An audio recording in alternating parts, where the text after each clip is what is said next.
This season of Tub Talk is brought to you by Barracuda MSP. Every 11 seconds, there's a new ransomware attack. There are so many ransomware attacks that governments are now classifying them as terrorism. And it's not just big companies that are being targeted. Small and medium-sized businesses are becoming victims too. What are you as an MSP doing to help your clients from becoming the next victim? Barracuda MSP is here to help you ensure you and your clients are prepared and protected against the inevitable ransomware attacks. Let Barracuda MSP help you strengthen your ransomware protection plan. As a special offer for Tub Talk listeners, visit barracudamsp.com/Tub Talk and receive a free first month on any subscription you start with Barracuda MSP. That's barracudamsp.com/Tub Talk and receive a free first month on any subscription you start with Barracuda MSP. Thanks to Barracuda MSP for helping bring you Tub Talk. Now, on with the show.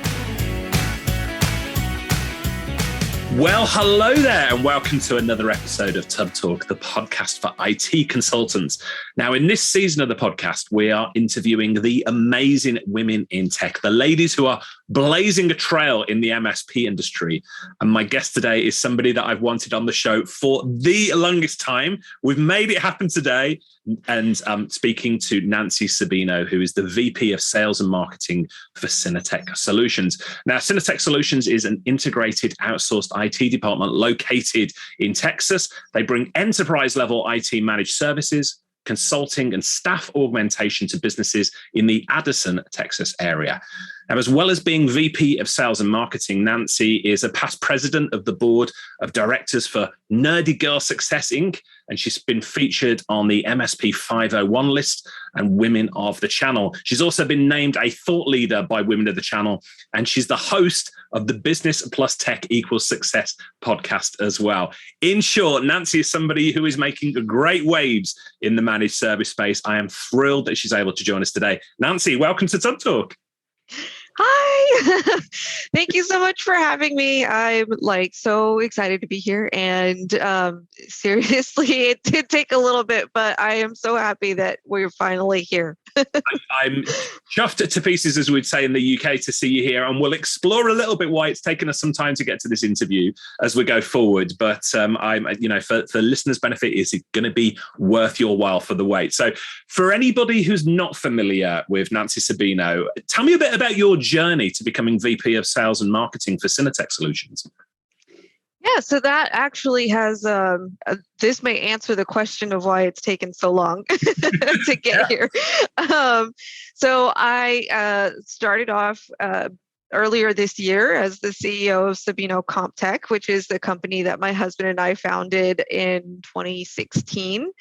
Prior to that, we had another company, which was a break fix company, and that's a whole other story I won't get into. But essentially, earlier this year, in August, we were acquired by Synetek Solutions, and that brought me to the role that I have today, which is the VP of Sales and Marketing, and solely because sales and marketing ended up being one of my passions within my MSP, and which is strange out of an MSP, but that's how we got here. And so bringing what I did with SabinoCompTech to Synetek Solutions is going to be part of my role going forward. So I'm excited for that. It's super exciting. Give us we talked about SabinoCompTech, the background there. Tell me a bit about the history of the company and how you are sort of arrived at where you are today. Yeah, so when I'm gonna start way back at 22, my husband and I started our first company, which was the break fix residential shop. And in 2015, I went through a program called Goldman Sachs 10,000 Small Businesses, and throughout that program, I kind of realized we're going in the wrong direction. We're spinning our wheels, trying to do more than what we were getting paid for, ultimately speaking. Mm-hmm. And so we transitioned the business to the MSP model. We went from literally closing our doors for the residential and then closing our doors to the break fix and focusing on a niche. So compliance focused, only one service offering through the MSP, and we did not do projects or anything outside of our bubble, our clients. And so from 2016 until 2021, we grew tremendously, and through the marketing and branding that we were putting out there, I think other MSPs kind of paid attention to that, including some that became friends and mentors of mine, and that's how we arrived to where we are today. That's fascinating. So you and I shared a similar journey. I went through residential when I first started my IT business. Then I moved in, break fix with businesses, and then gave all of that up and moved to the managed service model, and I did that exclusively. I'm fascinated, though, how you said you did nothing outside of your niche, nothing outside of your bubble. I know a lot of MSPs listening to this are going to be like, whoa, we're going to be leaving so much business on the table if we don't do that. What would your response be to them? You are not leaving so much money on the table. What you're leaving is what I like to call as bad money, because not all money is worth the same dollar amount. So what for us, we concentrated on efficiency, and by being able to stay within our niche, we were able to build those efficiencies and those systems in place that allowed us to do a lot more with a lot less. And so we were small MSP, but we were doing a lot more, and our capacity was greatly increased because of the efficiencies we were putting in place, not just within our MSP, but within our customers, because we were able to stay within that niche. And so everybody needed the same things. We were able to implement things across the board, and it worked not only for us, but also for the customers. Yeah, I think it is super smart, and probably a lesson for anybody listening to this who's on the fence about going into a niche or a vertical. It can be a really powerful way to accelerate your growth. To put it into perspective, SabinoCompTech, how many people did you have within the business just before the sale? 4 people. And 4. the merger has gone through now. How many people within the combined business? 20. So quite a jump. Yes. Perhaps we'll talk a little bit more about what it's like to be part of that sort of a bigger machine now. But I'm intrigued. How did the sale or the merger with Synetek, how did that go about? How did it come about? We would be 25 because I didn't count the 4 of us going into the 20. I think you can be forgiven for getting the numbers. It's really how did the sale, the merger with Synetek come about? What did the process look like for you and your team? So first and foremost, I think the process began when we started the MSP. One of the things that I had in mind that first time, a lesson learned from the previous time, the previous business, was starting with the end in mind. And so I knew that the goal would be to sell. And I didn't know when that would happen. I didn't know if it was going to happen. But that was the end that I wanted to get to. And so everything that we did at the very beginning was building that foundation to be able to sell and to be attractive in a sale. And so from documentation to processes being built in place to where my husband and I, although we were in the business day to day, our roles were created in a way that we could step out and somebody else could step in. And so those were very important aspects to building the MSP in a way that, getting to this point of the merger and the sale, somebody saw that and said, oh, we could just take it, plug and play, and keep going. And that's essentially what has happened. And now with this merger, we're building some of the systems that we had in place at Sabino with Synetek, and merging some of the ideas that we had to begin with. And so did I answer the question, or did I just go? A perfect answer. And for the benefit of listeners, Nancy and I are on video here, and I'm nodding furiously along because your journey, again, very similar to mine that I built with. I built my MSP business, hugely systemized, all process driven. I took all the information out of my head and put it into systems, because even though I didn't want to sell the business at any point, I knew that if I did, I wanted it to be almost like a turnkey solution for somebody to come in. So it sounds as though you built, something very, very similar to that. Yes, and that was something that again, starting with the end in mind was very important to me, and then the pieces in between, realizing that it's not just systems and processes for the operations of the business, but also financials, which is very important, making sure that you are able to quickly answer any questions and or input. How much of your business is MRR and how much is it non-recurring? Those pieces have to be built into your financials as well. And that's something that I made sure to look at when we were building the systems, not just in the operations, but the marketing and the sales and the financial part of the company. Yeah, super smart move, because when you come to a merger, an acquisition, or even acquiring other businesses, it's all going to come down to the finances at the end of the day, isn't it? So, yes.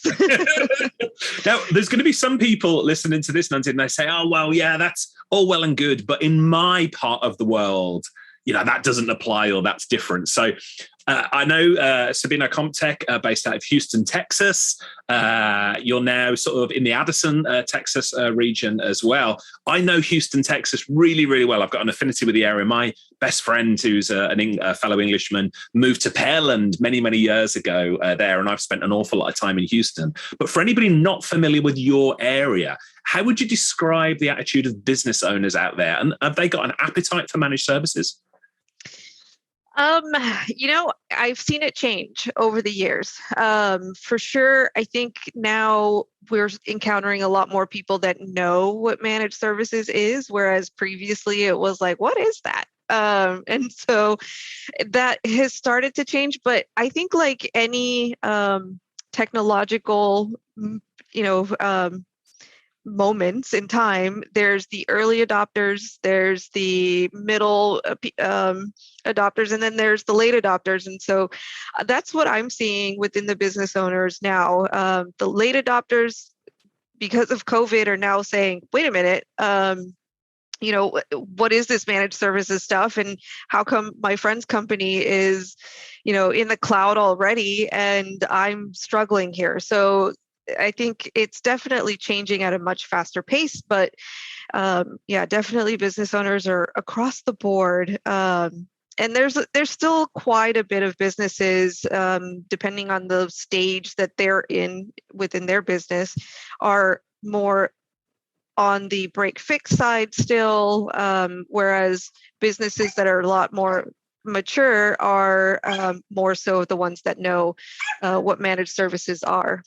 Yeah, I can hear you've got a little friend there as well, haven't you? Yes, I was wondering if you could hear her. That's your little puppy. How old is she? She is she's almost a year old. She's a little Yorkie. Her name is Zelda. Oh, well, welcome to the show, Zelda. Good for you to join. I noticed that you have often called yourself an outsourced IT department. We just mentioned managed services. It's a term that we use within the industry, but perhaps our clients or businesses don't use so much. So calling yourself an outsourced IT department, is that a conscious decision based on your research? Yes. So one of the things that I love to do when it comes to the marketing aspect is I love to survey people and or just pay attention to how they're talking or describing our services and things like that. So that was something that came about based off of how our clients were describing us. And so when they were talking to others, to other business owners or to friends or things like that, they didn't say, oh, this is my MSP or my managed services. They would say, this is my IT department. It felt bigger for them in the sense of they have this team available to them. So it has like this almost ego driving aspect where it feels good to have a big team. And then on top of that, it also felt like it was integrated. We were a part of their business. And so I kind of took that and ran with it, because that's exactly the feeling that we wanted to give to our customers is, we are a part of your team. We are an extension of it.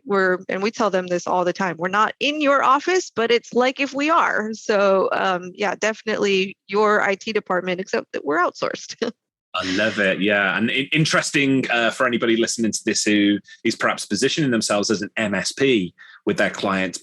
Managed services is a term we tend to use internally within the industry, but clients not so much. So I really like how you refer to yourself as an outsourced IT department. Another observation I made, your work has seemed to have like a really strong focus on compliance strategy. What led you to offer compliance services to your clients? So it started off here. So we're in Houston, and we're the medical center of the world, or the U.S. I don't know. Maybe I'm making it bigger than what it is. We've got a global audience. You can say the world. We Americans tend to do so. But so we're here in the medical center, and there is a ton of private healthcare. And so HIPAA was one of the things that we started to notice when we were looking at our customer base.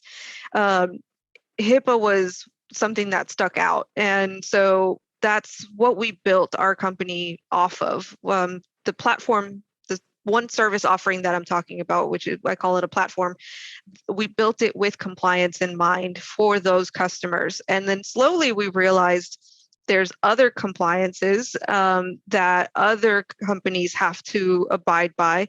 And so while we started the niche in one area being HIPAA with the medical field, it slowly moved over to different aspects. So accounting and law firms, those that have to deal with HIPAA in a roundabout way as well. And so that's kind of where we realized, okay, this platform serves across the board of compliance, not just one specific one. And so it naturally grew in that direction.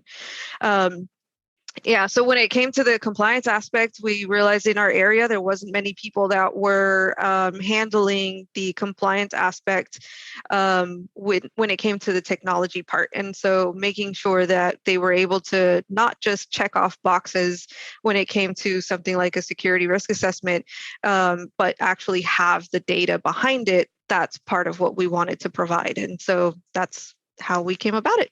Yeah, and I think it's really interesting. Way back in Tub Talk episode 56, I interviewed Robert Bohr of UK-based Keepable, and they offer GDPR as a service, a solution to MSPs, a platform for doing it. And lots of people, when they look at compliance, whether it be HIPAA, GDPR, whatever, it's like, oh, yawn. It's something that gets in the way of us doing business. But I think it's a massive, massive opportunity for MSPs. Oh, yes. Yeah, for sure. And that's, again, it's not just one, and it's not stopping anytime soon. If anything, it's becoming more of a thing as we have security breaches coming online, and then, as well as insurance companies getting in the middle of things and saying, well, we don't want to offer liability insurance to anyone that doesn't have certain things in place. So now the compliance aspect is going to also feed into whether or not you get insurance. And as a business, you want that insurance. And so it's a massive opportunity. Yeah, totally agreed. Let's talk tools for a moment. You've already mentioned platforms and things like that. What are the primary tools that your MSP business is using at the moment? Good question. And I'm going to have a little bit of a tough time because we're in the transition of tool sets. Let me split the question up then. What was SabinoCompTech using prior to the merger? So we were using Kaseya tools. So VSA, BMS, and we were also using a lot of their ancillary products as we're trying to trying to streamline and keep a lot of things in one place. So now as we're moving over, some of those tool sets are different vendors, but same stack, let's say. Yeah. And so that was one thing that was incredibly important for the MSP, for Sabino in general, was selecting the right tools that allowed us to build in those efficiencies that I'm talking about. So making sure that they not only talk to each other, so we were able to automate across the board from BMS to VSA to MailChimp within our marketing, but then also within VSA, making sure that we were able to have the right specific tools to be able to automate so many aspects to the service delivery that we offered. Yeah, I'm intrigued as well. If I can take SabinoCompTech, you sort of settled on the Kaseya stack. Settled is the wrong word, forgive me. You decided to work on the Kaseya stack. Kaseya are going to be listening to this. Like, nobody settles for Kaseya. What I meant was you decided on the Kaseya stack. And did you do that because of the benefits were working with a single sort of vendor for that? Because I'm seeing a growing trend in the industry, and I don't know if you've noticed this as well, lots of MSPs who are deciding to consolidate their tools with a single vendor for the benefits that it brings. Was that any part of the decision, or was it just organically that way? No, that was definitely part of the decision. We went from having tools in multiple different areas, and it is so difficult trying to get them all into one place and to communicate together and to, obviously there was some KPIs that we were able to get in place, but that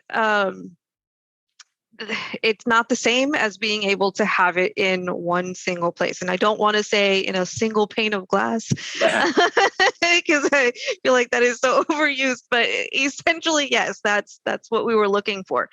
And so that's it was a decision that was made, to have that feeling. And so now we're basically doing the same thing. Well, the other MSP Synetek had the same thing in place, just with a different vendor. Got it. That makes sense. What's your favorite thing about running an MSP, Nancy? Oh, so it has to be the people. And, so funny enough, I was talking to my husband last night about old cell phones. We were watching a documentary about Springboard, which was the creators of Palm, the PDA, yes. And how they were essentially the very first smartphone before smartphones were smartphones. And so as we were watching this documentary, I was remembering how I was an early adopter for technology as a teenager. I would beg my parents for like the latest beeper and the latest cell phone and the latest computer and that kind of thing. I was never technical in that aspect. Like I didn't want to take them apart or anything, but what excited me was the end user experience. And that is something that I have felt I've brought into the MSP world, which is what is the user experience going to be like, and making sure that that is something that is a great experience for them. And so, my own love of the technology experience is translated into what is my favorite part of running an MSP, which is how can we give our customers the best user experience, not only with us, but with the technology that they use. Oh, that's wonderful. Now, your husband, it's Angel, isn't it? Your husband? Yes. He was your co-founder, wasn't he, at SabinoCompTech that you mentioned? He still works alongside you in the business now, right? Yes, he does. He's the VP of technology, so we get to stick together. How do you find that balancing, your personal and professional relationship? So we've been together since high school. So we're high school sweethearts. And so it's 19 years in the making, I would say, of learning how to work together and being the team that we are. The balance of work and home sometimes is non-existent. The kids help a lot with that aspect of reminding us, hey, you have a life outside of work. But it's definitely difficult. But we've managed to have some slivers of time where we say, okay, no work. discussions cannot be about work. They have to be about other things. So we talk about video games for him, and we talk about books for me, and things like that. But it is difficult. It is hard, but it's definitely doable. Yeah, I love it. So you're a book reader. What are you reading right now? So I am in the middle of a couple of books right now. I checked. I've got 11 books on the go at the moment. So if you're feeling worried about 2, just think I need to get a grip of my book habit. So yeah. So I tend to like to read a nonfiction and a fiction book, in tandem, I guess. And so right now I just started one. Let me pull it up because I don't remember the name, sadly. I just started it. It is Dava Shastri's Last Day, which is the fiction book. And it is, I don't know if you know the show Succession. Yes, very popular here in the UK as well. Yes, so I love that show, and the synopsis of this book was basically Succession in a book, and so I was like, yes, I want to read that. And then on the nonfiction side, I am starting Good to Great by Jim Collins. Oh wow! Well, I think you'll enjoy that one. That will be very good for you. Yes, it's my second time around. So the first time that I read it was way back when I was 2015. So during the Goldman Sachs program. And so I figured it's time to reread it and see if my perspective has changed. Isn't it interesting that we can read books at different points in our life and they can mean different things to us, or the content can mean something different to us because our perspective has changed? Oh, yes. Yeah, for sure. That's something that I find to be incredibly interesting, just because it's almost like the blue car effect. We're not seeing certain things because it's not in our view. And so because of that, we miss a lot of things. And so going back and rereading certain things, it's like, oh, you know what, this makes sense now because I've experienced it, or, my mind is open to certain aspects now. So Yeah, absolutely. Now, I asked you earlier what your favorite thing about running an MSP is. The flip side of the coin, and I know your role has changed now after the merger, but prior to selling the MSP business, what was your biggest frustration about running an MSP?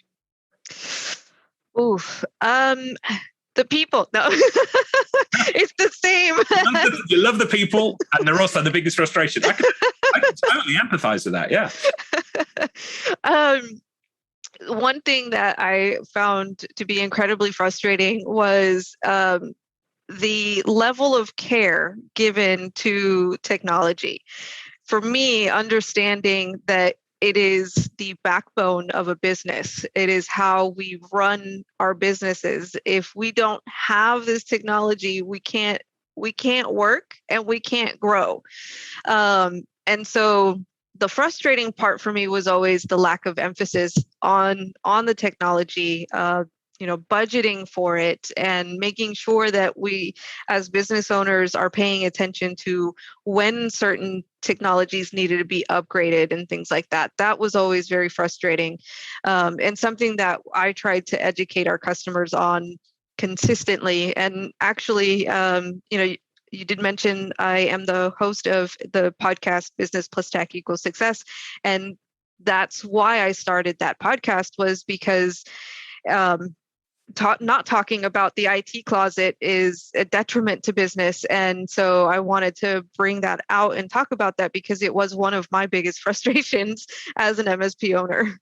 Yeah, that totally makes sense. So you mentioned why you started the podcast. What benefits have you seen as a result of the podcast? And you came on my radar, Nancy, through the videos you record and share online. People were raving about them in the Tech Tribe, the online community for MSPs and other places. So yeah, but what benefits have you seen as a result of the podcast and those videos?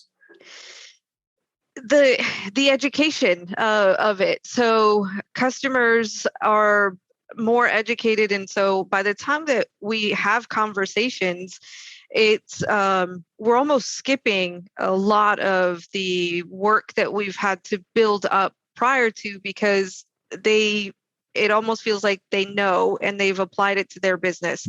And so that has been something that is a tremendous benefit to us, because by the time that we sit down with a customer or a prospect and talk about what are the upgrades that we need to do or what are the changes that we need to do, they're prepared for it. And that's something that, again, it was my frustration, and I know it was a frustration for other people. And so it almost bridged that gap. And in a safe place for them, because there's no pressure. They're not sitting there talking to a salesperson or having to feel like they need to make a decision right now, or especially when they don't understand. So they can hear or watch the videos and then go and do some research on their own, and then feel like they are much more prepared and much more educated to have those conversations. Yeah, I love that. And I think video podcasts is such an important part of the future of managed services for all the reasons that you've talked about. Now, I speak to so many MSP owners about video, and they just say, well, I can't find the confidence to put myself in front of the camera. You're like an absolute rock star in front of the camera when it comes to things, come across so confidently in your videos and on your podcast. Is that a confidence that you felt naturally, or is it something you've had to work at? Oh, no. I have had to work at it. And so I am naturally an introvert. And putting myself out there was definitely a fear of mine.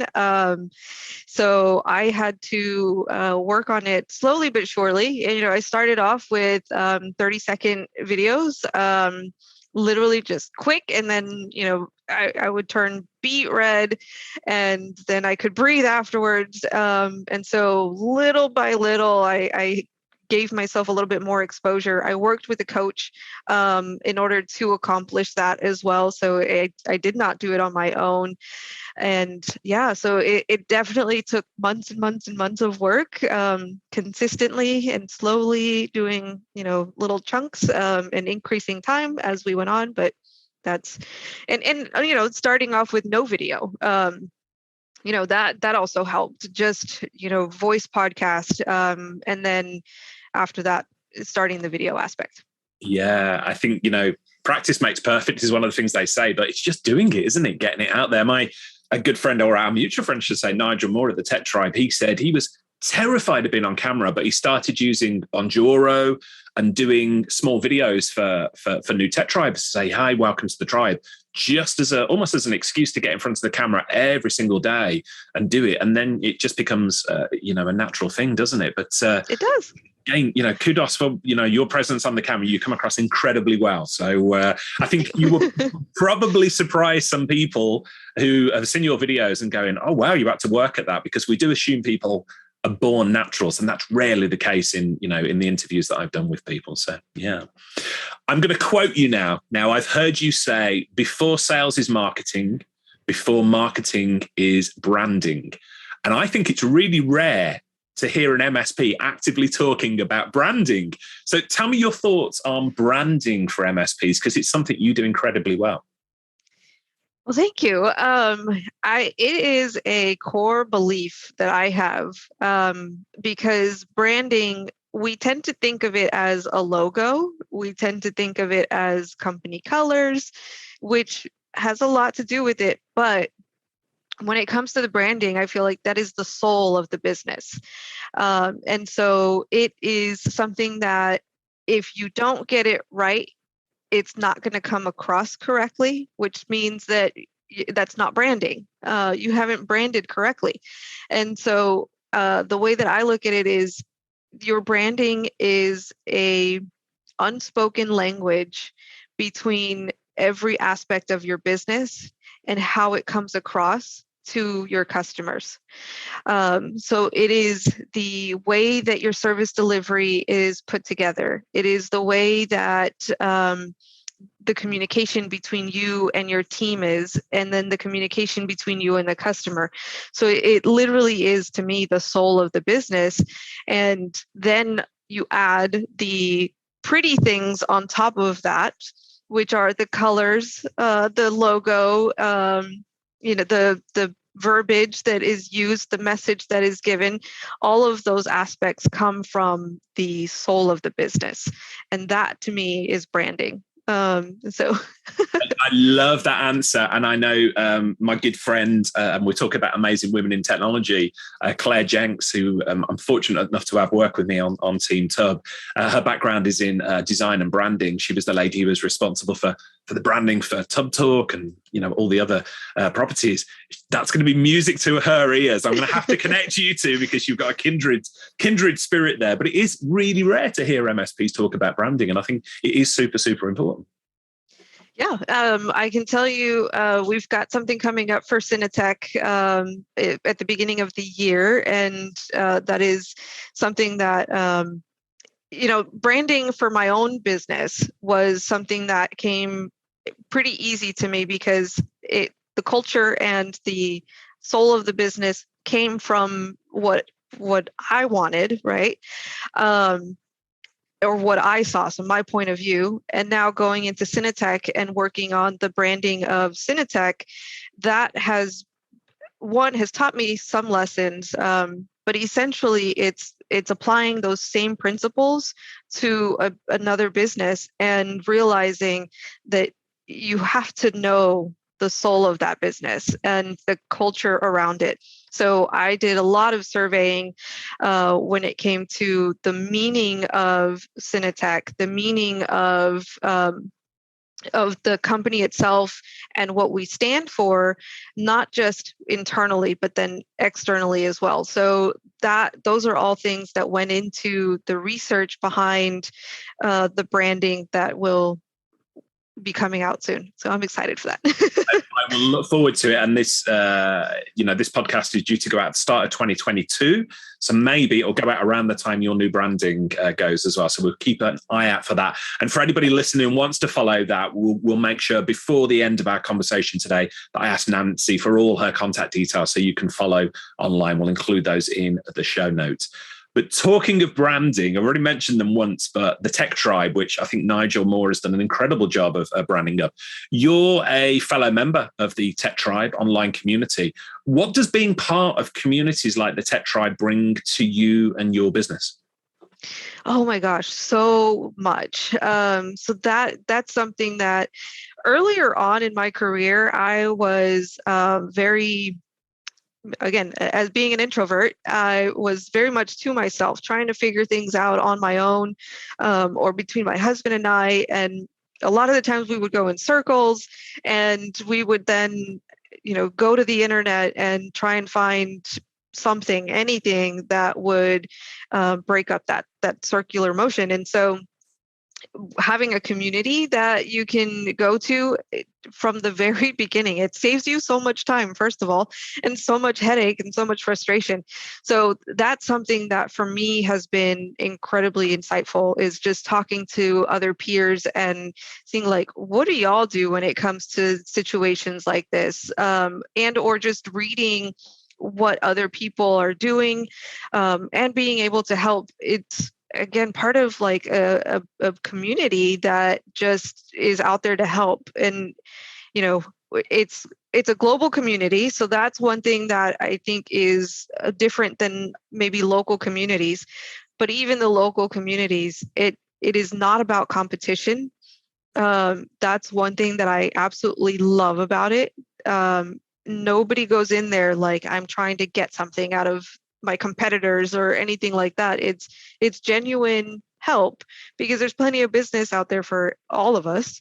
Yeah. And being able to just have other people that understand what you are going through is something that is incredible. Yeah, and my experience absolutely mirrors yours. My own MSP business, before I sold it so many years ago, was built, dare I say, off the back of collaboration and peer learning with other MSPs. And none of us saw each other as competition. There's enough clients for everybody out there. So I could not agree more with what you say there. We've mentioned the Tech Tribe. Obviously, full disclosure, I've got a vested interest in that community. I'm a part of it. But are there any other communities that you're a part of? Do you get involved in, say, the Kaseya community as well? we were just starting to get involved in the Kaseya community, but obviously we have to shift gears. Sorry, Kaseya. But other than that, the ASCII community is a community that I am part of. Then there's the MSP 501 community that's part of Channel Futures. And so there's quite a few. And one interesting, I guess it's not necessarily a community, but it feels like it, especially to me, because this is how I got to the sale. There's podcasts out there of peers as well. And so IT for Whiskey is one of the podcasts that I listen to. And that's actually how I met Myron, and who is the owner of Synetek. And through that, he then introduced me to other communities with Channel Pros, the Channel Pro network, as well as they have the Events Exchange, which is the channel company.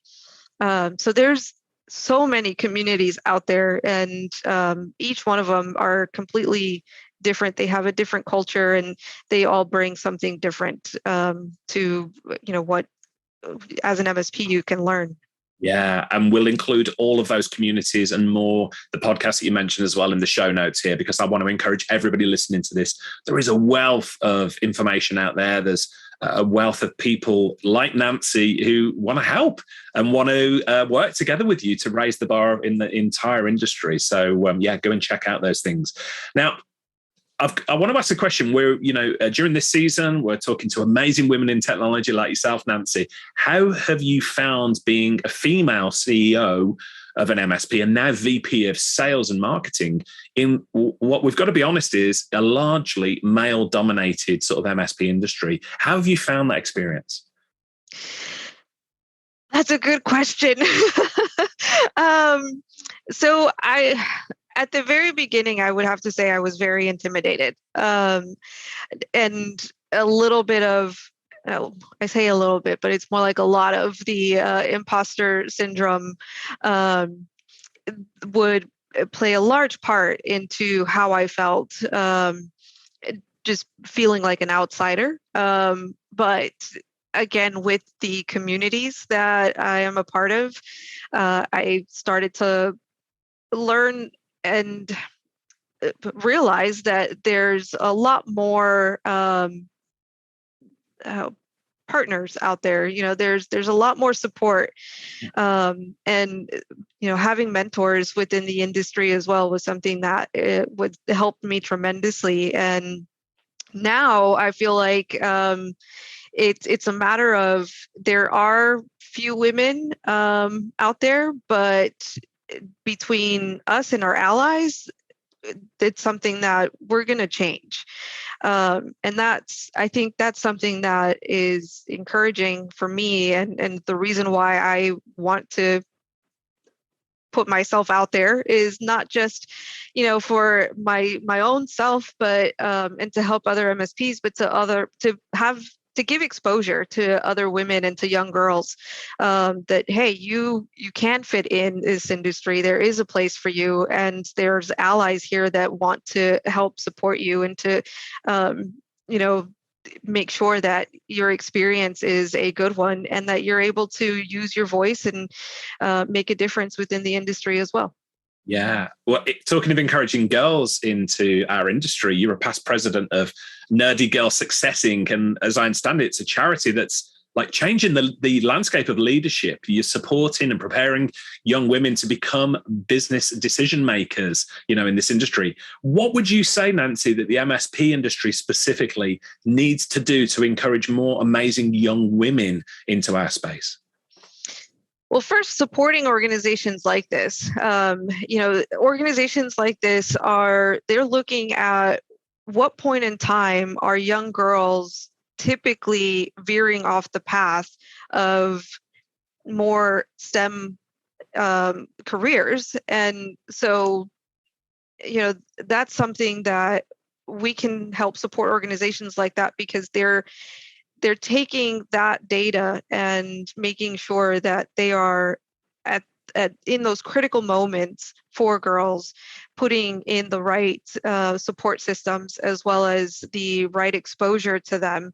So although I'm not the president of the organization anymore, I'm still supporting it in mentoring girls, as well as, speaking to girls about my experience within the MSP environment that are interested in technology. So bringing exposure to them. So if you are able to talk more about what you do with young girls that, even show a little bit of an interest, that can make a huge difference. And just encouraging them to, broaden their horizons when it comes to the career paths that they're looking at. And on top of that, the leadership aspect of it all is something that is, it's something that we have to encourage, because you can be a leader without being the CEO. You can be a leader in whatever position you are in. And so making sure that they have the right support systems to know that and to follow on that is something that I think MSPs can do. Oh, wonderful to hear that, and thank you for all that you do in the industry as a whole to sort of raise awareness of this, because from this season, speaking to other amazing women in tech like yourself, Nancy, I'm really inspired for what the future of the industry might be, because I think we are moving in the right direction. It's a slow moving ship, but thanks to yourself and others, I think, there is a bright future ahead for in encouraging girls and women into IT and diversity in IT as well. So thank you for everything you do in this area. So coming towards the end of our time together, I mentioned the future. You're somebody with your finger on the pulse of the industry. That should be clear to anybody who's listening to our conversation today. What do you see as the next big thing for managed service providers? Is there anything you think upcoming in the next sort of 3 to 5 years that MSPs listening should be aware of? Oof. Well, we talked about compliance being a huge opportunity, and something that is going to affect the MSP world greatly. The other aspects of it is making sure that we are walking our own, what is it? Walking the talk, talking the walk. Whichever that is. Walking the talk, yeah. Walking the talk. There you go. Within our own organizations. And, those are all things that are going to impact us, especially as in the US, there's more regulations being put in place, and there's talks of there actually being regulations, federal regulations and things like that. So those are all huge opportunities that are going to be coming up.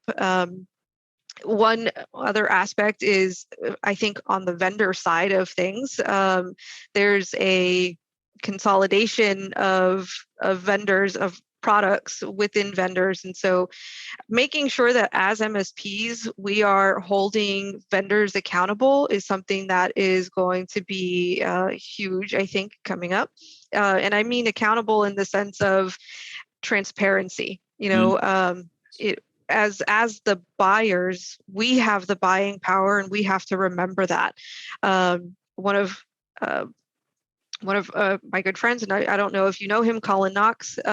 He's working on a product that will work on that in helping us MSPs have some of that transparency with vendors, so that we can regain some of that buying power.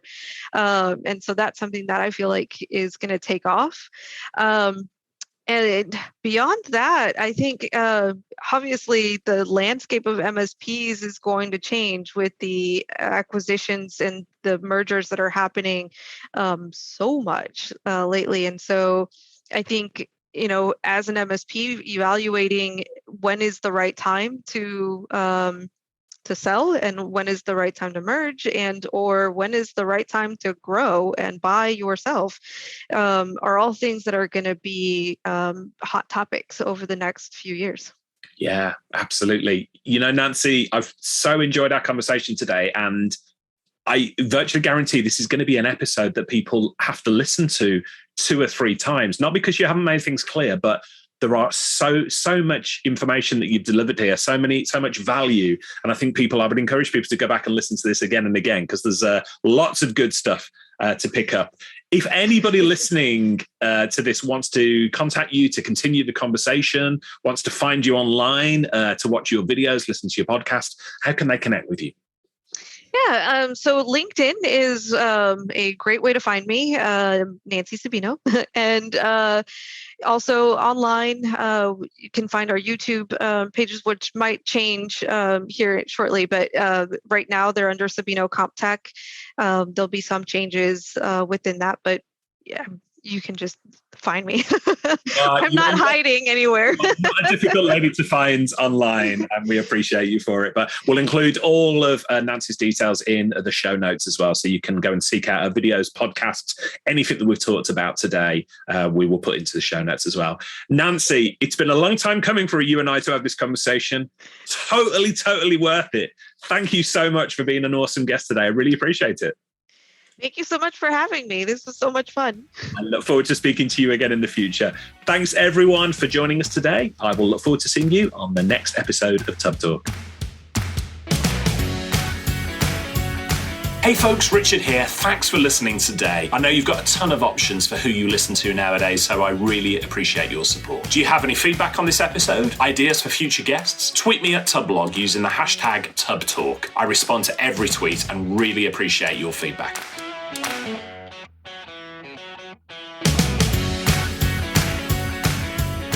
This season of Tub Talk is brought to you by Barracuda MSP. Every 11 seconds, there's a new ransomware attack. There are so many ransomware attacks, governments are now classifying them as terrorism. You've seen the news. Oil pipelines, universities, corporations, all paying millions of dollars. It's not just big companies that are being targeted. Small and medium-sized businesses are becoming victims too. So what are you as an MSP doing to help your clients from becoming the next statistic? Barracuda MSP is here to help ensure you and your clients are prepared and protected against the inevitable ransomware attack. 1. Attacks start with an innocent-looking email that tricks users into revealing usernames and passwords. Barracuda MSP can train your clients on your behalf to recognize an attack and enable you to deploy anti-phishing technology. 2. Secure clients' web applications. File sharing services, web forms, and e-commerce sites often have weak points hackers are looking for. If hackers get into these applications, they go after business data. Protect access to these applications so hackers can't get onto your client's network. 3. Backup is a must. Today's solutions make it simple and fast to protect archives and backup or restore an up-to-date copy of an entire server or an individual file. Let Barracuda MSP help you strengthen your ransomware protection plans. As a special offer for Tub Talk listeners, visit barracudamsp.com/tubtalk and receive a free first month on any subscription you start with Barracuda MSP. That's barracudamsp.com/tubtalk and receive a free first month on any subscription you start with Barracuda MSP.